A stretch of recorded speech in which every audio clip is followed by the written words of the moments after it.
తెలంగాణలో ఎమ్మెల్యే కోట ఎంఎస్సీ ఎన్నికల్లో కాంగ్రెస్ టికెట్లు దక్కేది ఎవరికి అనే ఉత్కంఠ ఇవాళ వీడిపోయే అవకాశం ఉంది.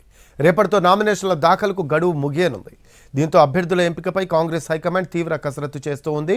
సీఎం రేవంత్ రెడ్డితో పాటు ముఖ్య నేతలతో ఫోన్లోనే అభ్యర్థుల ఎంపికపై చర్చించనున్నారు ఏఐసీసీ ముఖ్య నేతలు. ఎమ్మెల్యే కోట ఎమ్మెల్సీ ఎన్నికల్లో కాంగ్రెస్కు దక్కే 4 స్థానాల కోసం పోటీ తీవ్రంగా ఉంది. సిపిఐ కూడా ఓ స్థానాన్ని ఆశిస్తోంది. మిత్రపక్షం సిపిఐకి ఓ స్థానాన్ని ఇస్తే 3 సీట్లలో సామాజిక సమీకరణాల ఆధారంగా ఎవరెవరికి అవకాశం దక్కుతుంది అనే ఆసక్తి నెలకొంది. బీసీ, ఎస్టీ, మైనార్టీ వర్గాలతో పాటు మహిళా అభ్యర్థిని ఎంపిక చేసే అవకాశం ఉన్నట్లు తెలుస్తోంది.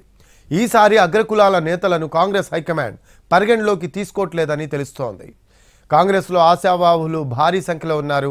మాజీ మంత్రి షబ్బీర్ అలీ, మాజీ ఎమ్మెల్యే సంపత్ కుమార్, అద్దంకి దయాకర్, దొమ్మాట సాంబయ్య పేర్లను కాంగ్రెస్ అధిష్టానం పరిశీలిస్తున్నట్లు తెలుస్తోంది. ఎస్టీ కోటాలోనూ అనేక మంది పేర్లు వినిపిస్తున్నాయి.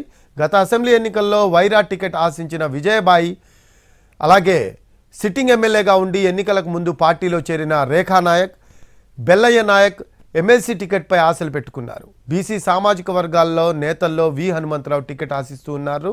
గత ఎన్నికల్లో పోటీ చేసి ఓడిన వారికి ఈసారి టికెట్ ఉండదని తెలుస్తోంది. అయినా సరే చాలామంది ఆశలు పెట్టుకున్నారు. ఈ జాబితాలో మాజీ మంత్రి జీవన్ రెడ్డి, షబ్బీర్ అలీ ఉన్నారు. అగ్రకులాలకు ఈసారి ఛాన్స్ ఉండదని టాక్ వినిపిస్తూ ఉన్న రెడ్డి, కమ్మ సామాజిక వర్గం నుంచి కొందరు టికెట్ ఆశిస్తున్నారు. తమ పేర్లు పరిశీలించాలని హైకమాండ్కు కోరుతూ ఉన్నారు. ఈ జాబితాలో వేం నరేందర్ రెడ్డి, జగ్గారెడ్డి, జెట్టి కుసుమ కుమార్ ఉన్నారు.